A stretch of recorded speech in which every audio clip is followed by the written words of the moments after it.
Rodney Collin. La teoría de la influencia celeste. Introducción.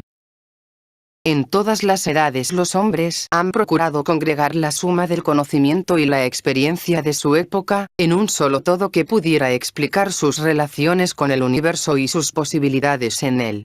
En la forma ordinaria nunca pudieron lograrlo. Porque la unidad de las cosas no se reconoce por la mente ordinaria, en el estado ordinario de conciencia. La mente ordinaria, refractada por las inúmeras y contradictorias insinuaciones de los diferentes aspectos de la naturaleza humana, debe reflejar el mundo tan vario y confuso como el hombre mismo. Una unidad, un modelo, un significado que todo lo abarca, si es que existe, solo podría discernirse o experimentarse en un estado de conciencia diferente. Únicamente sería esto realizable por una mente que se hubiera unificado a sí misma. ¿Qué unidad, por ejemplo, podría percibir aún el más brillante de los físicos, filósofos, teólogos, que mientras cabalga distraído sobre un banquillo, se enoja de quedar chasqueado, no se da cuenta cuando irrita a su mujer y, en general, está sometido a la trivial ceguera cotidiana de la mente ordinaria y cuyo trabajo hace con habitual falta de atención? Cualquier unidad que alcance en tal estado puede existir solo en su imaginación. Por esto, la tentativa para reunir en un solo haz el conocimiento se ha conectado siempre con la búsqueda de un nuevo estado de conciencia. Aquella carece de significado y es fútil, apartada de esta búsqueda. Quizá aún podría decirse que los pocos intentos que han tenido éxito y que han llegado hasta nosotros, presentan los signos de ser únicamente productos secundarios de dicha búsqueda, cuando ésta resultó exitosa. Los únicos convincentes modelos del universo en existencia son aquellos dejados por hombres que, con toda evidencia, lograron una relación completamente diferente con el mundo y la conciencia de él, de aquella que atañe a la experiencia ordinaria. Porque estos verdaderos modelos del universo no solamente deben presentar la forma interna y la estructura de este universo, sino que, también, deben revelar la relación del hombre con aquel y sus destinos presente y posible en él mismo. En este sentido, algunas de las catedrales góticas son modelos completos del universo, en tanto que un planetario moderno, no obstante toda su belleza, todo el conocimiento y toda su exactitud, no lo es. Porque este último omite por completo al hombre. La diferencia, naturalmente, reside en el hecho de que las catedrales fueron diseñadas, directa o indirectamente, por hombres que pertenecían a escuelas para el logro de estados de conciencia más elevados y tenían la ventaja de la experiencia adquirida en estas escuelas. Mientras que los diseñadores de los planetarios son científicos y técnicos que, aunque inteligentes y calificados suficientemente en su especialidad, no pueden pretender un conocimiento particular de las potencialidades de la máquina humana con que tienen que trabajar. Concretamente, si poseemos determinadas claves para su interpretación, el hecho más sorprendente respecto a estos antiguos modelos del universo que surgen en edades, continentes y culturas muy separadas entre sí, es precisamente su semejanza. Tan profunda está que se podría hacer una muy buena defensa de la idea de que una conciencia superior revela siempre la misma verdad, basándose únicamente en el estudio comparativo de ciertos modelos del universo existentes y que parecen derivarse de aquella, por ejemplo, la Catedral de Chartres, la Gran Esfinge, el Nuevo Testamento, la Divina Comedia o, por otro lado, determinados diagramas cósmicos legados por los alquimistas del siglo XVII, los diseñadores de las barajas del tarot y los pintores de algunos iconos rusos y de estandartes tibetanos. Por supuesto, una de las dificultades principales en el camino de este estudio comparativo radica en el hecho de que todos esos modelos se expresan en lenguajes diferentes y en que, para la mente ordinaria e impreparada, un lenguaje diferente implica una verdad diferente. De hecho, esta es una ilusión característica del estado ordinario del hombre.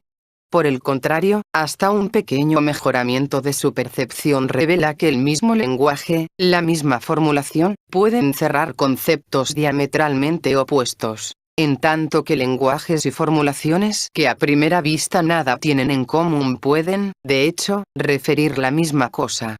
Por ejemplo, mientras que las palabras honor, amor, democracia se usan universalmente, es casi imposible encontrar dos personas que les atribuyan el mismo significado. Es decir, pues, los usos diferentes de la misma palabra pueden ser no comparables. Por otro lado, parecerá este un pensamiento extraño, la catedral de Chartres, un mazo de barajas del tarot y ciertas deidades tibetanas profusamente armadas y multicéfalas son, de hecho, formulaciones de exactamente las mismas ideas. Esto es, son exactamente comparables. Se hace, así, necesario considerar en este punto la cuestión del lenguaje en relación con la construcción de un modelo del universo, el delineamiento de un esquema de unidad. Fundamentalmente, el lenguaje o forma de expresión se divide según que interese a una u otra de las funciones del hombre, familiares o potenciales. Por ejemplo, una idea determinada puede expresarse en lenguaje filosófico o científico, apelando a la función intelectual del hombre. Puede expresársela en lenguaje religioso o poético, que apela a su función emocional. Expresársela en ritos o en danzas que interesan a su función motriz. Y, todavía, puede expresársela en olores o en actitudes físicas que apelan a su fisiología instintiva. Naturalmente, los mejores modelos del universo creados por las escuelas en el pasado, aspiraban a combinar las formulaciones de lo que deseaban expresar, en muchos lenguajes, de modo de afectar a muchas o a todas las funciones al mismo tiempo y, así, contrarrestar en parte la contradicción entre los diferentes aspectos de la naturaleza del hombre, a que ya nos referimos. En la catedral, por ejemplo, se combinaron con todo éxito los lenguajes de la poesía, de las actitudes, del ritual, de la música, del olor, el arte y la arquitectura. Y algo semejante parece que se había hecho en las representaciones teatrales de los misterios de Eleusis. En otros casos más, en la Gran Pirámide por ejemplo, parece que el lenguaje de la arquitectura se ha usado no solo en el simbolismo de su forma, sino con el objeto de crear en la persona que atraviesa la construcción en un determinado sentido, series bastante definidas de choques e impresiones emocionales, las cuales tenían significaciones diferentes por sí mismas y que estaban calculadas para revelar la naturaleza real de la persona que los soportaba. Todo esto se refiere al uso objetivo del lenguaje, esto es, el uso de un lenguaje definido para evocar una idea definida con conocimiento previo del efecto que se creará, de la función que será afectada y del tipo de persona que responderá a aquel. Tenemos nuevamente que admitir que tal empleo objetivo del lenguaje no se conoce de ordinario, excepto, tal vez, en la forma elemental de la publicidad comercial y que su uso más alto únicamente puede derivarse, directa o indirectamente, del conocimiento adquirido en estados de conciencia más elevados. Además de estos lenguajes reconocibles por los hombres, mediante sus funciones ordinarias, hay otras formas de lenguaje que proceden y que apelan a funciones supranormales. Esto es, funciones que pueden desarrollarse en el hombre, pero de las que ordinariamente no disfruta. Por ejemplo, hay el lenguaje de una función emocional más alta, en el que la formulación tiene el poder de evocar un enorme número de significados, sean ya simultáneos o ya sucesivos. Algunas de las más exquisitas poesías, inolvidables en verdad y que, aunque cada vez revelan algo nuevo, nunca pueden comprenderse por completo, pueden pertenecer a esta categoría. Con más evidencia aún, los evangelios se han escrito en este lenguaje y, por esta razón, cada uno de sus versículos evoca a un centenar de hombres, un centenar diferente y jamás contradictorio de significados. En el lenguaje de una función emocional más alta y, en particular, en la función intelectual superior, los símbolos desempeñan papel muy importante. Se basan estos en la comprensión de verdaderas analogías entre uno y otro cosmos, en las que una forma, función o ley de un cosmos se utilizan para sugerir formas, funciones y leyes correspondientes en otros cosmos. Esta comprensión pertenece exclusivamente a una función superior o potencial del hombre y debe producir siempre una sensación de confusión y hasta de frustramiento cuando se la quiere alcanzar con las funciones ordinarias, tal como es el pensamiento lógico. Empero, grados más elevados del lenguaje emocional no requieren de expresión externa alguna y, por lo mismo, no pueden ser mal interpretados. Esta digresión acerca del lenguaje es necesaria al fin de explicar en parte la forma del presente libro. Porque este, también, debemos admitirlo, pretende ser un modelo del universo, esto es, un conjunto o un diseño del conocimiento de que disponemos, dispuesto en forma de demostrar un todo o una unidad cósmica. Está, ciertamente, envuelto en el ropaje del lenguaje científico y, por ello, se dirige primordialmente a la función intelectual y a la gente en quien predomina dicha función. En verdad, el autor reconoce bien que este lenguaje es el más lento, el más fatigoso y, en algunos sentidos, el más difícil de seguir de todos los lenguajes.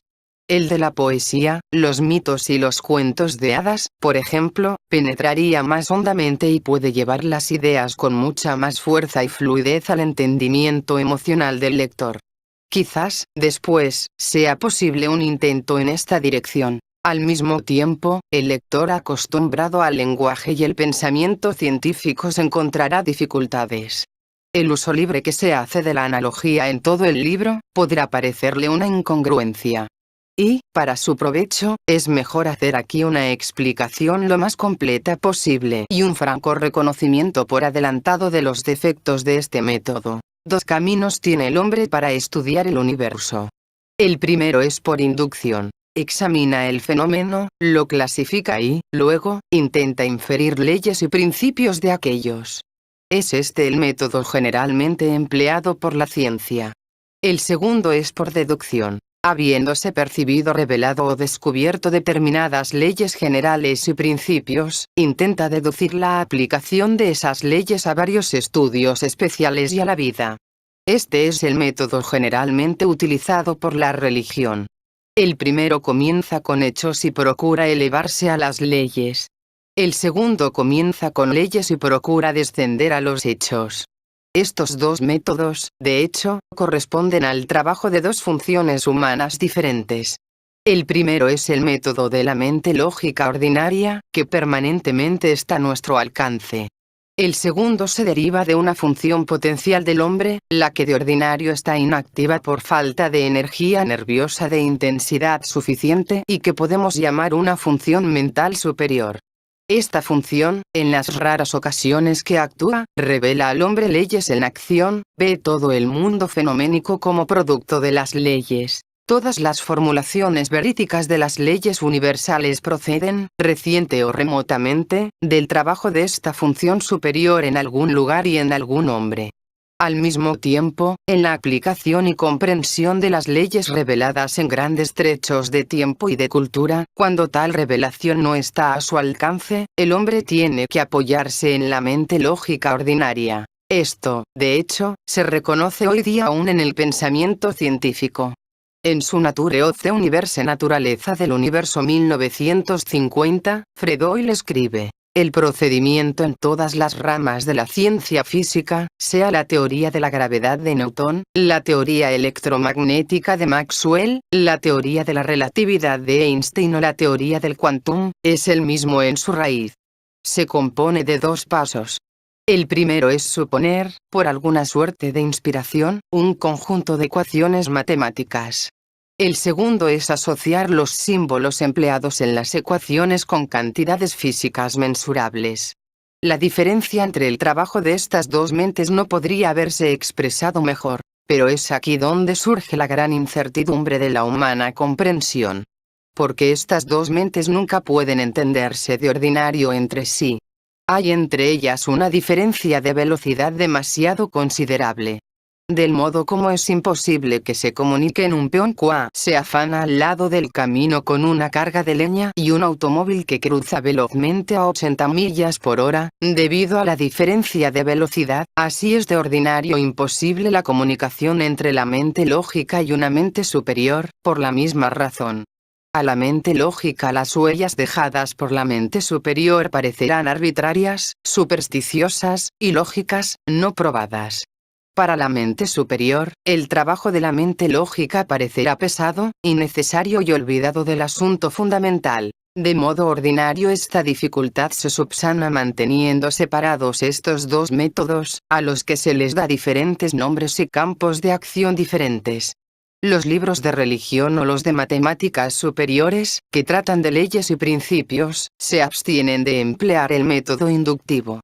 Los de ciencia, que tratan de acumulaciones de hechos observados, se abstienen de presumir leyes por adelantado. Y como son gentes diferentes quienes escriben y leen los libros de una u otra clase, o las mismas gentes leen de ambas clases pero con partes bastante separadas de su mente, se arreglan estos dos métodos para existir juntos sin demasiadas fricciones entre sí. Empero, en el presente libro se emplean simultáneamente ambos métodos. Determinados grandes principios y leyes del universo, que encontraron su expresión en diferentes países y en todas las edades, y que de tiempo en tiempo son redescubiertos por hombres individuales a través del trabajo momentáneo de una función superior, reciben franco crédito. De estos se hacen deducciones que descienden al mundo fenoménico ordinariamente accesible a nosotros, principalmente por medio del método analógico. A un mismo tiempo, se hace un intento para estudiar y clasificar los hechos y fenómenos que nos rodean y, por inferencia, ordenarlos de modo que las clasificaciones conduzcan en ascenso hacia las leyes abstractas que descienden, a su vez, desde arriba. De hecho, por la razón precedente, que deriva de las diferentes funciones con velocidades ampliamente diferentes, nunca se encuentran los dos métodos. Entre las deducciones admisibles de las leyes generales y las inferencias admisibles de los hechos, queda siempre una zona invisible, donde ambas debieran y deben unirse, pero en la que tal unión continúa siempre improbada y sin verse. Por estas razones, el autor estará preparado a admitir que el plan del presente libro, que procura reconciliar los dos métodos, es irrealizable. Se da cuenta cabalmente que una tentativa de esta clase envuelve inevitablemente una especie de juego de manos, casi una trampa. Y, también, se da cuenta de que este malabarismo no engaña en forma alguna al científico profesional, exclusivamente ligado al método lógico. Al mismo tiempo está convencido, por una parte, de que la ciencia de la actualidad, sin principios, se encamina hacia una especulación y un materialismo cada vez más obtusos. Y, por otra, que los principios religiosos o filosóficos, sin coordinarse con el conocimiento científico que caracteriza a nuestra edad, pueden por hoy solo concitar el interés de una minoría. Esta convicción le persuade a asumir el riesgo. Quienes utilizan el método lógico exclusivamente, jamás estarán satisfechos con los argumentos brindados, los cuales, admitámoslo, adolecen de vacíos y tachas lógicos. Por otro lado, para quienes están dispuestos a aceptar ambos métodos, esperamos presentar pruebas suficientes que hagan posible que cada lector intente salvar la brecha entre el mundo de los hechos cotidianos y el de las grandes leyes, por sí mismo. Tarea no es esta que pueda jamás realizarse en un libro cualquiera, ni sería el mayor número de hechos o mayor suma de conocimientos, de ordinario disponibles a la ciencia, sea en el presente o en el futuro, los que pudieran hacerla posible. Mas, con ayuda y esfuerzo, pueden realizarse por cada individuo a su propia satisfacción. Entretanto, respecto al hombre ordinario interesado en su propio destino, pero no especialmente en la ciencia, puede decirse solamente, con examen más cuidadoso, que tal vez encontrará que este libro no es tan científico como a primera vista parece. El lenguaje científico es el de moda, es la lengua obligatoria hoy en día, así como el lenguaje de la psicología era el de moda hace unos 30 años, el lenguaje pasional el de moda en los tiempos isabelinos y el lenguaje de la religión era el de moda en la Edad Media.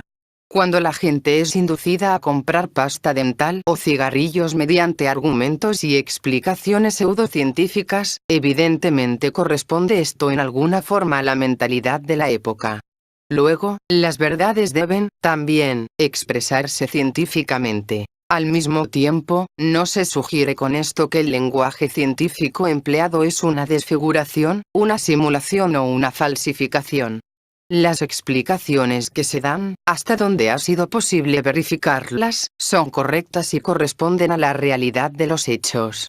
Lo que se afirma es que los principios utilizados con igual corrección podrían aplicarse a cualesquiera otras formas de la experiencia humana, con resultados de igual o mayor interés. ¿Y qué son estos principios los importantes, más bien que las ciencias a las que se los aplica? ¿De dónde vienen estos principios? Para contestar esta pregunta se hace necesario expresar mi gratitud plena a un hombre y explicar, con cierta amplitud, cómo se originó aquella. Encontré por primera vez a O en Londres, en septiembre de 1936, cuando dictaba conferencias privadas. Estas conferencias versaban sobre un sistema extraordinario de conocimiento que había encontrado, imposible de compararse con cualquier otro que antes yo había conocido. Empero, el sistema no era nuevo. Por el contrario, se decía que era muy antiguo, que siempre había existido en forma oculta y cuyas señales de tiempo en tiempo podían verse surgir en la superficie de la historia, en una u otra forma. Aunque explicaba en forma extraordinaria cosas incontables acerca del hombre y del universo, que hasta entonces parecieron inexplicables, su solo propósito, como hacía hincapié constantemente era ayudar al hombre individual a despertar a un plano diferente de conciencia. Cualquier intento de utilizar este conocimiento en propósitos distintos o más ordinarios, era descartado o prohibido. Mas, no obstante, la perfección sorprendente de este sistema en sí mismo, nunca podía separarse por entero del ser del hombre que lo exponía, el mismo o cuando alguna otra persona intentaba explicarlo, el sistema degeneraba, pendía calidad en alguna forma. Y aunque ninguno podía neutralizar por completo la gran fuerza de las mismas ideas, era claro que el sistema no podía separarse de un hombre de cierto nivel inusitado de conciencia y de ser. Porque únicamente un hombre así, podía inducir en nosotros los cambios fundamentales de comprensión y de actitud necesarios para alcanzarlo. Personalmente, me sentía en una encrucijada en aquel entonces y en la primera ocasión que vi en privado, en sus atestadas y pequeñas habitaciones de Windy Road, le dije que era escritor innato y le pedí consejos sobre los caminos que se abrían ante mí. Me dijo, con mucha sencillez: es mejor que no se comprometa mucho. Más tarde podemos encontrar algo para que usted escriba. Esto era típico de la extraña confianza inspirada por O, ya que pareciéndome una respuesta completa a mi problema, o, más bien, sentí que no tenía por qué preocuparme más de aquel, me había sido quitada de encima. De hecho, resultado de esta conversación, durante 10 años prácticamente no escribí nada. Había demasiadas cosas que hacer. Pero al cabo O cumplió su promesa. Y la mayor parte del presente libro fue escrita en los 2 meses que precedieron inmediatamente a su muerte, en octubre de 1947, como resultado directo de lo que él procuraba realizar y mostrar en ese tiempo.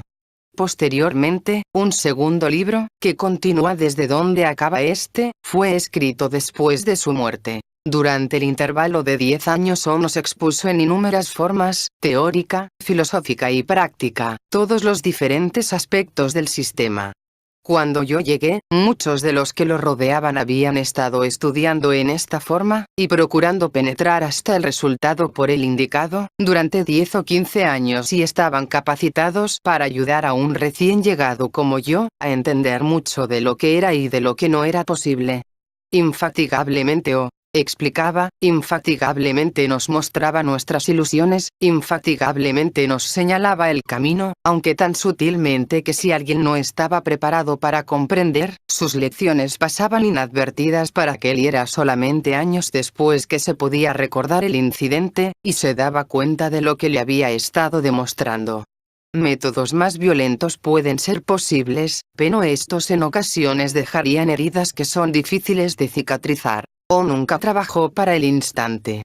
Hasta podría muy bien decirse que no trabajó para el tiempo, trabajaba solo para la recurrencia. Pero esto exige explicarse mucho. En todo caso, era perfectamente evidente que trabajaba y planeaba con un sentido completamente diferente del tiempo al resto de nosotros, aunque a quienes le urgían impacientes su ayuda para lograr rápidos resultados, les diría: no, el tiempo es un factor. No puedes dejarlo a un lado. Así pasaron los años. Y aunque en verdad mucho fue lo logrado, a menudo nos parecía que O Estaba muy por delante de nosotros, que tenía él algo de que carecíamos, algo que para él hacía en prácticas ciertas posibilidades que para nosotros seguían siendo teóricas y que, pese a todas sus explicaciones, no descubríamos cómo alcanzarlas. Parecía haberse extraviado alguna llave esencial. Posteriormente, apareció esta llave. Pero esto es asunto aparte. O vino a América durante la guerra. En relación con este extraño desarrollo de posibilidades formuladas con el nombre de conferencias de O, recuerdo cómo en Nueva York, alrededor de 1944, nos dio una tarea que dijo nos resultaría interesante. Era esta la de clasificar las ciencias, de acuerdo con los principios que había explicado en el sistema. Clasificarlas de acuerdo con los mundos que aquellas estudiaban. Se refirió a la última clasificación de las ciencias, la de Herbert Spencer, y dijo que, aunque interesante, no era muy satisfactoria desde nuestro punto de vista ni desde el punto de vista de nuestro tiempo. Escribió, también, a sus amigos en Inglaterra acerca de esta tarea. Fue solamente después que el presente libro se había terminado, unos 5 años más tarde, que me di cuenta de que, de hecho, era una respuesta a la tarea que nos señaló. Volvió a Inglaterra en enero de 1947. Estaba viejo, enfermo y sumamente débil. Pero, también, era algo más. Era un hombre diferente. Mucha de la vigorosa, extraordinaria y brillante personalidad que sus amigos habían conocido y disfrutado durante tantos años, había quedado atrás, al punto que muchos que lo vieron nuevamente quedaron sorprendidos, desconcertados o, algunos también, tuvieron una nueva comprensión de lo que era posible en el camino del desarrollo. En el cruel camino de la primavera de 1947, concertó varias asambleas numerosas en Londres, de todas las gentes que anteriormente lo habían escuchado y de otros que lo oían por primera vez. Les habló en una forma nueva. Díjoles que abandonaba el sistema. Les interrogó acerca de lo que deseaban, y dijo que solo sobre esta base podrían comenzar el camino del recordarse a sí mismos y de la conciencia. Es difícil expresar la impresión creada. Durante 25 años en Inglaterra, antes de la guerra, casi diariamente había explicado el sistema. Había dicho que todo debía referirse a aquel y que las cosas solo podían entenderse en relación con aquel. Para quienes le había escuchado, el sistema representaba la explicación para todas las cosas difíciles, les indicaba el camino de todas las cosas buenas. Sus palabras y su lenguaje habíanse hecho más familiares a ellos que su propio idioma natural. ¿Cómo, entonces, podrían abandonar el sistema? Y, sin embargo, para cuantos le escucharon con una actitud positiva lo que ahora tenía que decirles, fue como si repentinamente un gran peso se les hubiese quitado de encima. Se dieron cuenta de que en el camino del desarrollo, el conocimiento verdadero debe adquirirse primero y, luego, abandonárselo. Exactamente lo que hace posible abrir una puerta, puede hacer imposible abrir la siguiente. Y, por primera vez, algunos comenzaron a adquirir la idea de dónde yacía aquella llave perdida, que podría admitirlos al lugar donde O estaba y no ellos. Después de esto O se retiró a su casa en el campo, vio a muy poca gente y apenas se hablaba. Solamente él, ahora, demostraba, realizaba en los hechos y en el silencio el cambio de conciencia cuya teoría había explicado por tantos años. No puede aquí referirse la historia de estos meses. Pero en el amanecer de un día de septiembre, 15 días antes de su muerte, después de extraña y prolongada preparación, dijo a unos cuantos amigos que con él estaban: «Deben ustedes empezar de nuevo. Deben hacer un nuevo comienzo. Deben reconstruir todo por sí mismos, desde el principio mismo». Era esto, pues, el verdadero significado de abandonar el sistema.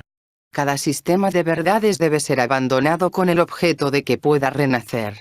Los había librado de una expresión de la verdad que pudo convertirse en dogma pero que, en vez de aquello, reverdecería en un centenar de formas vivas, que afectarían a todo aspecto de la vida. Lo más importante de todo, reconstruyendo todo por uno mismo significaba evidentemente reconstruyendo todo en uno mismo. Esto es, creando efectivamente en uno mismo la comprensión que el sistema había hecho posible, y alcanzando la meta de que hablaba, superando efectiva y permanentemente la vieja personalidad y adquiriendo un nuevo plano de conciencia. Es así como, si el presente libro se toma como una reconstrucción, será solo una reconstrucción externa, o por así decirlo, una representación del conjunto de ideas que nos dio, en una forma particular y en un particular lenguaje. A pesar de su apariencia científica, no tiene importancia alguna como compendio de hechos científicos, ni siquiera como una nueva forma de presentar estos hechos.